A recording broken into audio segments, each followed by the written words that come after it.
ஆனால் எங்களுடைய சுகாதாரத்துறை அமைச்சருடைய பணிவான வேண்டுகோள், ஆறுகால் மடம் கோம்பியான் மன பகுதியிலே கழிவுகள் எங்களுடைய வேஸ்ட் மேனேஜ்மெண்ட் ப்ராப்பராக செய்யப்படாமல் வைத்தியசாலை கழிவுகள் முறையற்ற விதத்திலே எரிக்கப்படுகிறது. ஆகவே எங்களுடைய சுகாதார அமைச்சரை பண்புடன் கேட்டுக்கொள்கிறேன், தாங்கள் நேரடியாக தலையிட்டு அந்த வேஸ்ட் மேனேஜ்மெண்ட் ப்ராப்ளத்தை சற்று பார்க்குமாறு கேட்டுக்கொள்கிறேன்.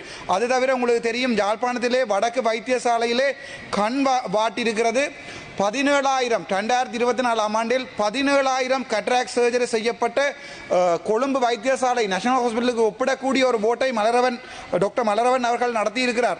ஆனால் நான் நேற்று தான் அறிந்தேன், வைத்தியர் சத்தியமூர்த்தி அந்த வாட்டினிலே வேறு 2 வாட்டுகளை கொண்டு வந்து அவர்களுடைய சேவையை குழப்புவதற்காக இந்த நிமிடத்திலே அந்த விடயத்தை தங்களுக்கு நான் சொல்வதற்குரிய முக்கியமான காரணம், வடக்குக்குரிய முழு வைத்தியசாலைகளிலுமே சிறந்த சேவையை வழங்குகின்ற யாழ்ப்பாணம் வைத்தியசாலையிலே ஒரு சில நடவடிக்கைகள் மிகவும் கேவலமாக இருக்கிறது. வைத்தியர்களையும் அங்கு வேலை செய்கின்ற ஊழியர்களையும் இது பாதிப்பதாக அமைகின்றது.